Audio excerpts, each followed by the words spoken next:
Hello students, welcome back again to this amazing channel AT Studies.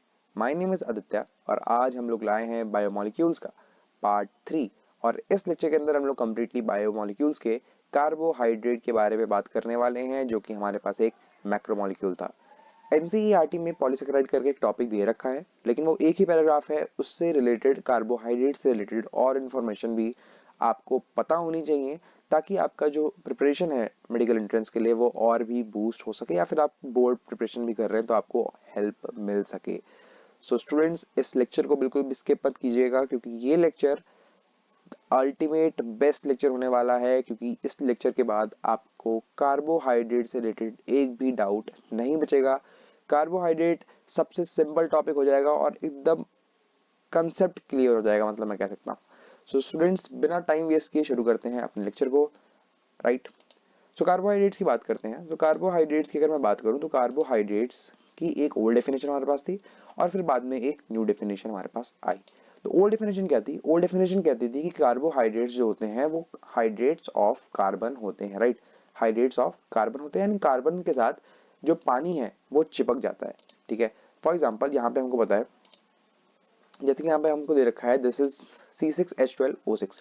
तो ये हमारे पास glucose का फॉर्मूला है और इसको इन्होंने ऐसे लिख दिया। ठीक है, C6H2O6 यानी 6 कार्बन के साथ हमारे पास 6 वाटर जो हैं वो चिपके हुए हैं, यानी हर एक कार्बन के साथ वाटर चिपका हुआ है। Right, so hydrate of carbon. तो इसका एक जनरल स्ट्रक्चर बना दिया गया, जनरल फॉर्मूला एक बना दिया गया, जैसे हम कह सकते हैं दैट इज CnH2nOn। राइट, ये एक जनरल फॉर्मूला है किसका? कार्बोहाइड्रेट्स का बना दिया गया। ठीक है, तो प्रॉब्लम क्या हुई? तो हमको नई डेफिनेशन की फिर क्यों जरूरत पड़ी? ठीक है, ओल्ड डेफिनेशन में से क्या दिक्कत थी? प्रॉब्लम ये हुई कि हमारे पास कुछ ऐसे कंपाउंड्स थे जो कि इस जनरल फॉर्मूले के अंदर फिट बैठ रहे थे और हालांकि वो लोग कार्बोहाइड्रेट्स नहीं थे। फॉर एग्जाम्पल, एसिटिक एसिड जो है, एसिटिक एसिड का फॉर्मूला CH3COOH होता है और इसको अगर हम लिखेंगे शॉर्ट फॉर्म में तो कुछ ऐसे में लिखेंगे, लाइक C2H4O2 में हम लिखते हैं। बेसिकली ये फॉर्मूले में तो फिट हो रहा है लेकिन it is not a carbohydrate, ये कार्बोहाइड्रेट नहीं है। इसलिए हमको जरूरत पड़ी एक नए डेफिनेशन की जो कि क्लियर कर देगी कि एक्चुअली कार्बोहाइड्रेट क्या है और बता देगी कि कार्बोहाइड्रेट की हर एक स्पीशीज पे ये डेफिनेशन अप्रूव है, हर एक डेफिनेशन, ये हर एक स्पीशीज पे ये डेफिनेशन काम करती है। तो स्टूडेंट्स, नई डेफिनेशन कहती है कि पॉलीहाइड्रोक्सी एल्डिहाइड या फिर पॉलीहाइड्रोक्सी कीटोन जो होता है वही कार्बोहाइड्रेट होता है। फर्स्ट पॉइंट, फर्स्ट पॉइंट कहती है डेफिनेशन कि जो पॉलीहाइड्रोक्सी, यानी बहुत सारे hydroxy means OH group. Right, OH group यानी हाइड्रोक्सी। ठीक है, तो हाइड्रोक्सी ग्रुप क्या होता है? OH होता है। और पॉलीहाइड्रोक्सी एल्डिहाइड यानी बहुत सारे एल्डिहाइड ग्रुप आपको पता है, that is CHO। Right, it is CHO group. और पॉलीहाइड्रोक्सी कीटोन, कीटोन आपको पता होगा, it is C double bond, right, O। ठीक है, so it is ketone group और पॉलीहाइड्रोक्सी। सो बहुत सारे OH जो हैं वो अटैच हो और एल्डिहाइड ग्रुप अटैच होना चाहिए, या तो ये होगा कार्बोहाइड्रेट या तो कीटोन ग्रुप अटैच होगा वो होगा। और मिनिमम कार्बन 3 होने चाहिए। ऐसा क्यों मिनिमम कार्बन 3 ही क्यों होने चाहिए?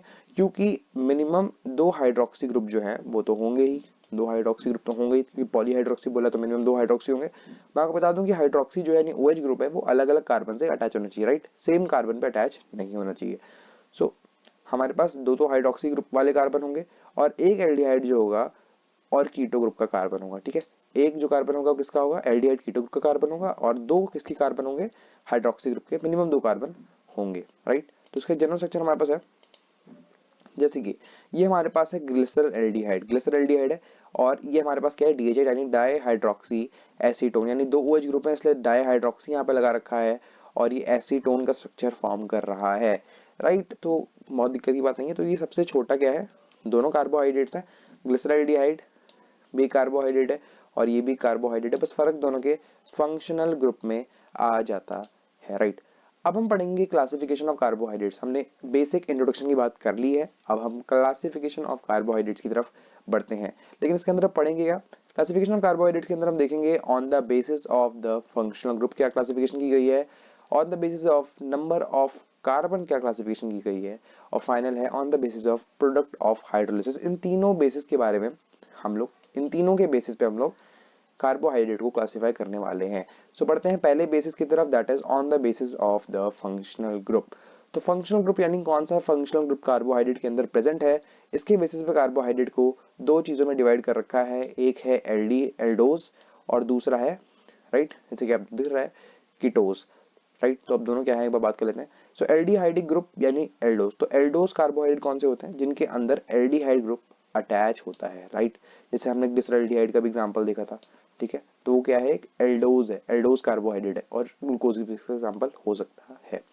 सिमिलरली कीटोनिक ग्रुप की बात करेंगे या फिर कीटोज की बात करेंगे, तो इसके अंदर कीटोन ग्रुप प्रेजेंट रहता है, राइट। कीटोन ग्रुप आपको पता होगा, this is a ketone group, C double bond O, और इसके दो बॉन्ड जो है वो फ्री रहते हैं, राइट। और एल्डिहाइड का ग्रुप भी आपको पता होगा, दैट इज CHO, राइट। ये CHO क्या होता है, एल्डिहाइड का ग्रुप होता है और इसका एग्जांपल भी बड़ा फेमस है, फ्रक्टोज, राइट। तो बड़ी सिंपल सी बात है, classification of the carbohydrate on the basis of functional group, ये दो होते हैं, एल्डोज और कीटोज, और दोनों के एग्जांपल हमने बात कर लिए हैं। बढ़ते हैं अपने सेकंड बेसिस ऑफ क्लासिफिकेशन के ऊपर, that is on the basis of number of carbon. So इसके बेसिस पे भी ये लगभग 5 ग्रुप्स के अंदर क्लासिफाई किया गया है, यानी इसके अंदर नंबर ऑफ कार्बन हमने काउंट कर लिए हैं, राइट। नंबर ऑफ कार्बन कितने हैं और इंक्लूडिंग किसको, एल्डिहाइड और कीटोन ग्रुप का अगर कार्बन है तो उसको भी काउंट किया गया है, राइट। लाइक ट्रायोज है, अब ट्रायोज जो है, ट्रायोज के अंदर एग्जांपल जो है वो ग्लिसरॉल्डिहाइड है और DHA है, ठीक है। DHA क्या है, एक कीटोनिक ग्रुप है इसके अंदर, और इसके अंदर कौन सा है, इसके अंदर एल्डिहाइड ग्रुप यानी एल्डोज है और ये कीटोज है। 4C कार्बन वाले को हम लोग एरिथ्रोज कहते हैं, 5 कार्बन वाले को हम लोग पेंटोज कहते हैं। पेंटोज के अंदर राइबोज आता है और राइबुलोज आता है, राइट। आप यू से पहचान सकते हैं कि ये कीटोनिक ग्रुप वाला, ठीक है, आपको आइडेंटिफिकेशन मिली होगी, अगर यू आए किसी में, लाइक यूलोज यूलोज करके आया ना, तो आप समझिएगा कि ये UL अगर आए UL, तो आप समझिएगा कि ये कीटोनिक ग्रुप का है। तो इसके अंदर ये वाला जो है ये एल्डिहाइडिक ग्रुप का है और ये वाला कौन सा है, राइबुलोज कीटोनिक ग्रुप का है। सिमिलरली 6C जो होता है हेक्सोस, आपको पता होगा राइबुलोज हमने कहाँ पढ़ा था, ribulose is the most abundant protein in the biosphere, right. RUBP हमने पढ़ा था, बायोस्फीयर के अंदर सबसे एबंडेंट प्रोटीन है, राइट। तो उसके अंदर RUBP के अंदर रुबिस्को हमने पढ़ा था, राइट, तो वही था।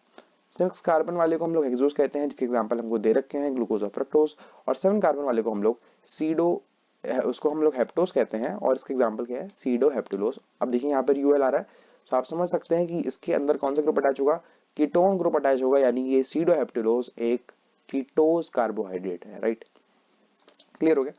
बढ़ते हैं अपने आगे क्लासिफिकेशन के ऊपर, classification of carbohydrate on the basis of product of hydrolysis. So hydrolysis क्या होता है, हाइड्रो मीन्स वाटर, ठीक है, बड़ा सिंपल से समझिए, हाइड्रो मीन्स वाटर होता है, लाइसिस मीन्स ब्रेक करना। सो अगर वाटर की प्रेजेंस में कोई ब्रेक होता है, यानी किसी भी चीज को मैं पानी के अंदर डाल दूं और वो चीज अब जिन चीजों से बनी हुई है उन चीजों के अंदर टूट जाए, ठीक है, तो उसको हम लोग हाइड्रोलिसिस कहते हैं, राइट। तो on the basis of hydrolysis ये 3 क्लासिफिकेशन में डिवाइडेड है, दैट इज मोनोसैकेराइड, डाइसैकेराइड और पॉलीसैकेराइड, राइट। तो अगर मैं इसको पानी के अंदर डालूं, कोई भी मैंने एक कार्बोहाइड्रेट उठाया, मैंने उसको पानी के अंदर डाला, अब वो ब्रेक नहीं हुआ, यानी अपने फर्दर कंस्टिट्यूएंट में ब्रेक नहीं हुआ, तो कोई चेंज नहीं आया, तो उसको मैं मोनोसैकेराइड कहूंगा, यानी एक ही यूनिट से बना हुआ है। डाइसैकेराइड क्या होता है, बेसिकली मैंने पानी के अंदर डाला और वो 2 कंपोनेंट के अंदर टूट गया, ठीक है, वाटर से मैंने ट्रीट किया और 2 कंपोनेंट के अंदर टूट गया, तो मैं उसे डाइसैकेराइड कहूंगा। और अगर वो ज्यादा कंपोनेंट के अंदर टूट जाएगा तो मैं उसे पॉलीसैकेराइड्स कहूंगा। इसके अलावा एक और होता है ऑलिगोसैकेराइड्स, यानी 2 to 10 के करीब अगर ब्रेक होता है तो उसको मैं एक तरीके से ऑलिगोसैकेराइड की कंडीशन में रखता हूँ। अगर 10 से ज्यादा हो गया तो बहुत ज्यादा हो जाता है और उसको पॉलीसैकेराइड की कंडीशन में रखा जाता है। तो आप इसके 3 के साथ एक और ऐड कर सकते हैं, दैट इज ऑलिगोसैकेराइड्स, राइट। बेसिकली देखिए, मोनोसैकेराइड के एग्जांपल है ग्लूकोज, फ्रक्टोज और गैलेक्टोज। इसके एग्जांपल डाइसैकेराइड के माल्टोज, सुक्रोज और लैक्टोज, ठीक है। आपने देखा होगा माल्टोज जो है, जब भी अगर मैं माल्टोज को उठाऊंगा, लाइक माल्टोज मैंने कार्बोहाइड्रेट को उठाया, इसको मैंने पानी से हाइड्रोलिसिस का करवाया, तो माल्टोज जो है वो ग्लूकोज, 2 ग्लूकोज के अंदर टूट जाएगा। सिमिलरली सुक्रोज मैंने उठाया, सुक्रोज इज अ कार्बोहाइड्रेट, ठीक है, डाइसैकेराइड है एक तरीके का, तो इसको मैंने अगर पानी में डाला तो इसके अंदर भी क्या बनेंगे, 2 अलग अलग कंपोनेंट इसके बन जाएंगे, जिससे बना हुआ है सुक्रोज एक्चुअली ग्लूकोज और फ्रक्टोज से बना हुआ है, राइट। तो ये ब्रेक कर देंगे। लैक्टोज जो है वो ग्लूकोज और गैलेक्टोज से में ब्रेक कर जाएगा सिंपली, राइट। और इसके एग्जांपल ट्राइसैकेराइड, टेट्रासैकेराइड, राइट। इसके अंदर 2 एग्जांपल और आते हैं, एमाइलोज और अमाइलोपेक्टिन, जिसके बारे में हम आगे बात करने वाले हैं। सो इसके अंदर हमने बात करी कि कैसे पानी की वजह से वो टूट जाते हैं, राइट। तो टूटते हैं, इसका मतलब कभी ना कभी वो जुड़े भी होंगे, और जुड़े होंगे वो लोग with the help of bond. So हमारा नेक्स्ट टॉपिक यही होने वाला है कि हम कंसेप्ट ऑफ बॉन्ड्स को क्लियर करने वाले हैं कि किन बॉन्ड्स के थ्रू ये जुड़ते हैं और कैसे ही जुड़ते हैं, राइट। सो बढ़ते हैं अपने टॉपिक की तरफ, कार्बोहाइड्रेट्स के अंदर, राइट। तो इसके अंदर हम लोग इन कार्बोहाइड्रेट्स हम लोग बॉन्ड्स का कंसेप्ट पढ़ेंगे। आगे हम लोग न्यूक्लिक एसिड के भी बॉन्ड्स पढ़ेंगे और हम प्रोटीन्स के बॉन्ड्स भी पढ़ेंगे, राइट। ओके, सो जो बॉन्ड होता है कार्बोहाइड्रेट के अंदर वो बेसिकली दो तरीके का होता है। एक होता है हमारे पास इंटर बॉन्ड्स और एक होता है हमारे पास इंट्रा बॉन्ड्स। इंटर बॉन्ड्स वो होते हैं जो कि दो यूनिट्स के बीच में जुड़ते हैं, राइट। हमारे पास दो सैकराइड्स हैं, दो मोनोसैकराइड्स हैं, राइट। उनके बीच में जो बॉन्ड जुड़ रहा है वो इंटर बॉन्ड होता है।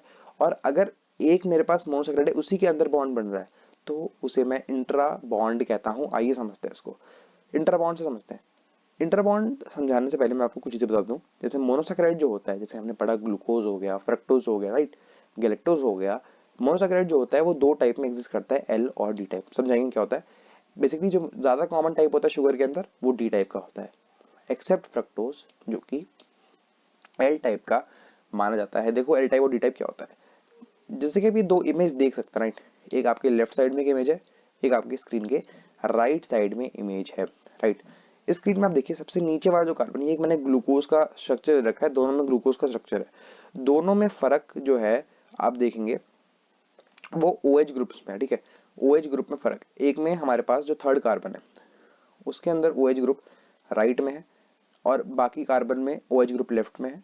और इसमें जो थर्ड कार्बन है हमारे पास इसमें OH ग्रुप लेफ्ट में है और बाकी सारे। इससे पता नहीं चलता कि एल या डी है, एल या डी पता चलता है कार्बन नंबर 6 से। कार्बन नंबर 6 के अंदर अगर हमारा OH जो है वो लेफ्ट साइड होगा सो इट इज एल, और अगर OH ग्रुप राइट साइड होगा जैसे कि इसके अंदर, right, OH group right side है तो ये को क्या होगा, बेसिकली ये डी टाइप होगा। तो मोस्टली कॉमन जो होते हैं वो डी टाइप होते हैं और आगे के हम जो रिएक्शन पढ़ने वाले हैं वो भी इसी को लेके पढ़ने वाले हैं, right. Okay, so concept of bonds के आगे सीरीज में हम देखेंगे कैसे बॉन्ड हमारे पास बनाए जाते हैं। तो ये हमारे पास एक डी टाइप का शुगर है, राइट। बड़े सिंपल से हमको समझ आ रहा है कि डी टाइप का शुगर है। बॉन्ड देखो कैसे बनता है। बॉन्ड बेसिकली क्या होता है, यहाँ पे हमारे पास जो हाइड्रोजन होता है वाला, राइट, ये फिफ्थ कार्बन का हाइड्रोजन, राइट। आपको समझ आ ही होगा, फिफ्थ कार्बन यहाँ से काउंट करेंगे 1 है, राइट, बाकी 2 3 4 5 6, ठीक है। तो फिफ्थ कार्बन यहाँ पे हमारे पास आ जाता है, राइट। तो फिफ्थ कार्बन का जो हाइड्रोजन है, ये फिफ्थ कार्बन का जो हाइड्रोजन है हमारे पास, ये फिफ्थ कार्बन का हाइड्रोजन, इसके O जो है ऑक्सीजन, इसका एक बॉन्ड इस हाइड्रोजन के साथ जुड़ जाता है, यानी एक हाइड्रोजन O को दे देता है, राइट।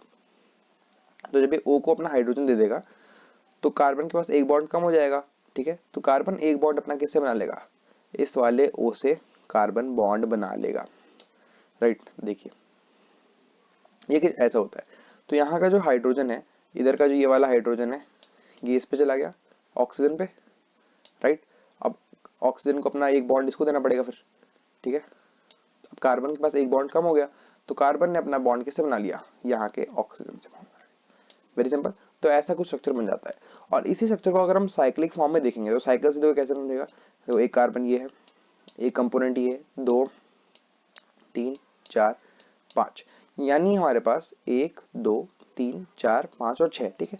तो 6 कंपोनेंट की हमारे पास एक रिंग बनेगी जिसके अंदर एक कंपोनेंट ऑक्सीजन होगा, बाकी जो 5 होंगे वो कार्बन होंगे।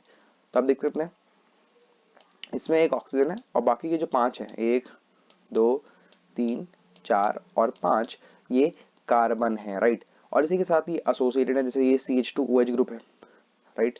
देखो ये यहाँ पर ये रहा, समझ आ रहा है, CHOH है तो ये हमारे पास ये रहा, ठीक है। और बाकी सारे उसी प्रॉपर मैनर में अटैच होते हैं। अब ये जो ग्लूकोज होता है इसका स्ट्रक्चर ऐसे बनता है साइक्लिक, साइक्लिक रिंग स्ट्रक्चर, ठीक है। कार्बोहाइड्रेट्स का साइक्लिक रिंग स्ट्रक्चर है जो कि ग्लूकोज का बनता है। जो ग्लूकोज का स्ट्रक्चर बनता है उसको हम लोग पायरान कहते हैं, क्योंकि एक्चुअली ये पायरान रिंग की तरह दिखता है, ठीक है। पायरान रिंग एक 6 मेंबर्ड रिंग होती है तो पायरान रिंग इसे कहते हैं। और फ्रक्टोज जो होता है उसकी बेसिकली उसका एक पेंटोज टाइप का बनता है स्ट्रक्चर, राइट। तो उसका स्ट्रक्चर कैसे बनता है, पेंटोज टाइप का बनता है स्ट्रक्चर का जो फ्रक्टोज का स्ट्रक्चर है, इसलिए उसको हम लोग फ्यूरान कहते हैं, राइट। क्या कहते हैं, फ्यूरान, फ्यूरान रिंग कहते हैं बेसिकली, क्योंकि फ्यूरान एक 5 मेंबर्ड रिंग होती है, ठीक है। तो उसकी तरह स्ट्रक्चर दिखता है इसलिए इसको फ्यूरान रिंग कहते हैं फ्रक्टोज वाले को। और जो ग्लूकोज साइक्लिक स्ट्रक्चर बनाता है उसको हम लोग पायरान रिंग कहते हैं। बहुत सिंपल है।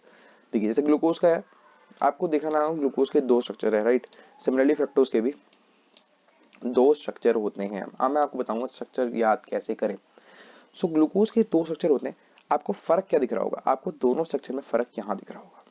देखिए जो ये फर्स्ट कार्बन है, राइट, ये हमारे पास ये जो कार्बन होता है फर्स्ट कार्बन होता है। ये वाला कार्बन जो होता है ना फर्स्ट होता है सब में। ये वाला कार्बन जो होता है, ये वाला, इसमें जो ये वाला कार्बन है फर्स्ट है, ठीक है। तो आपको यहाँ जो है सब में आपको यहाँ पर डिफरेंस देखने को मिल रहा होगा, ठीक है। पहले ग्लूकोज की बात कर लेते हैं। तो ग्लूकोज का जो साइक्लिक स्ट्रक्चर होता है ये हमारे पास दो तरीके का बनता है, बहुत ध्यान से समझना, ठीक है। ग्लूकोज का जो साइक्लिक स्ट्रक्चर होता है दो तरीके बनता है। एक होता है alpha glucose, alpha D glucose, और एक होता है बीटा डी ग्लूकोज, राइट। मैंने आपको बताया था ये जो कार्बोहाइड्रेट्स होते हैं जनरली डी होते हैं, इसलिए हमको अल्फा डी और बीटा डी ग्लूकोज कहते हैं, राइट।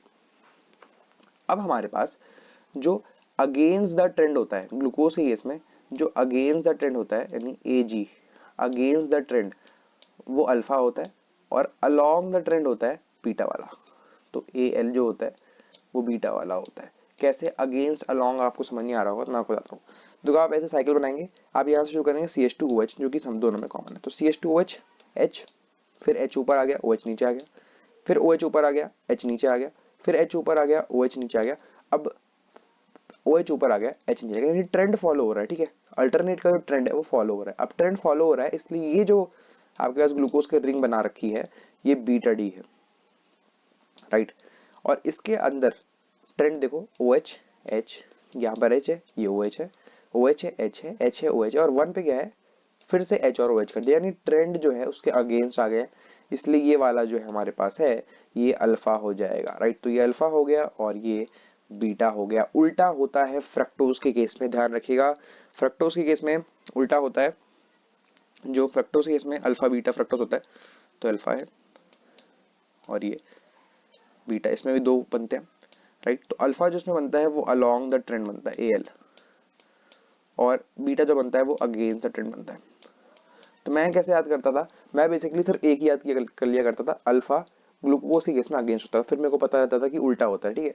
तो मैं एक याद कर लिया करता था। तो आप भी ऐसी कोई एक याद कर लेना और उससे आप समझ के याद कर लीजिएगा। तो आप समझ सकते हैं कि जैसे ये फर्स्ट इमेज जो आप देख रहे हैं, ये वाली इमेज फर्स्ट इमेज, इसमें आप देख सकते हैं कि यहाँ पर ट्रेंड जो है वो अगेंस्ट है, इसलिए ये बीटा है और ये वाला अल्फा है, क्योंकि इसमें अलोंग द ट्रेंड काम कर रहा है। तो आपको समझ आ गया होगा, बहुत इजीली स्ट्रक्चर हमारे पास बन गया है कंसेप्ट ऑफ बॉन्ड्स का, राइट।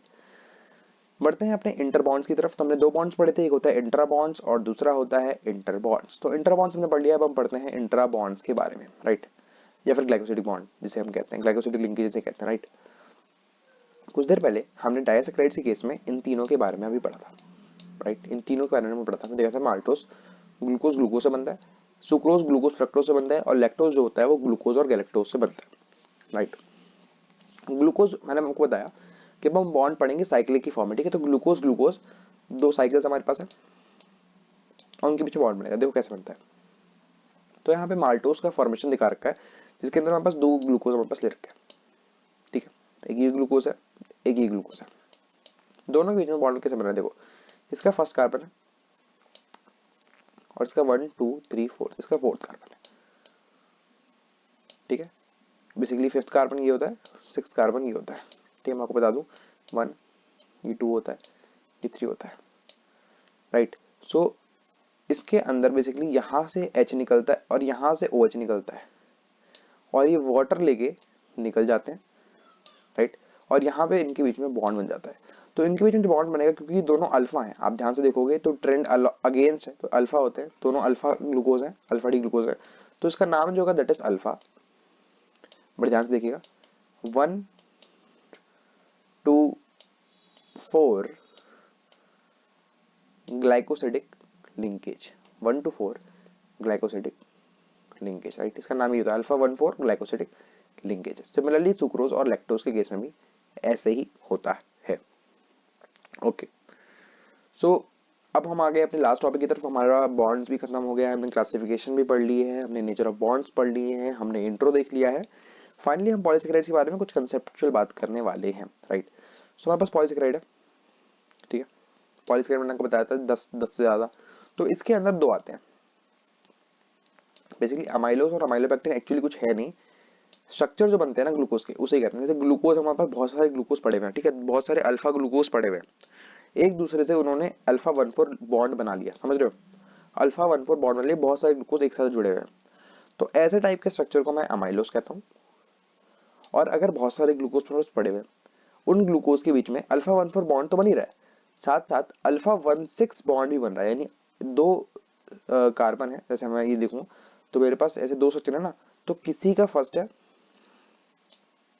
और ऐसे कोई और स्ट्रक्चर है, आप समझ सकते हो, ये देखिए ऐसे कोई स्ट्रक्चर एक और मैंने बना दिया है ग्लूकोज का, और यहाँ पर उसका कौन सा कार्बन है, यहाँ पर ये वाला कार्बन आता था 6 कार्बन है, राइट, 6 कार्बन है, तो किसी का यहाँ के 6 कार्बन से, यहाँ पे तो CH2OH होता है, राइट, तो यहाँ से OH ले लो, H ले लो यहाँ से और OH ले लो यहाँ से, तो यहाँ से किसी का बॉन्ड बन रहा है, तो वो अल्फा 1,6 के, मतलब दोनों बॉन्ड इसके अंदर बन रहे हैं, तो वो हमारे पास क्या होगा, अमाइलोपेक्टिन होगा, राइट, वो क्या होगा हमारे पास, अमाइलोपेक्टिन होगा। और दोनों के मोनोमर क्या होते हैं, ग्लूकोज अल्फा होते हैं, फर्क इतना है कि ये वाटर सॉल्युबल होता है और ये वाला वाटर सॉल्युबल नहीं होता है। अभी स्ट्रक्चर पाए कहाँ जाते हैं, ये फाइनल हमारा स्लाइड है, तो स्ट्रक्चर कहाँ पाए जाते हैं, स्ट्रक्चर पाए जाते हैं हमारे पास स्टार्च के केस में और ग्लाइकोजन। आपको पता होगा स्टार्च जो है वो प्लांट का स्टोरिंग फूड है, और ग्लाइकोजन जो है वो एनिमल्स का स्टोरिंग फूड है, यानी जो खाना जो स्टोर करते हैं प्लांट वो स्टार्च के फॉर्म में स्टोर करते हैं, और हम लोग जो स्टोर करते हैं वो ग्लाइकोजन के फॉर्म में स्टोर करते हैं, राइट।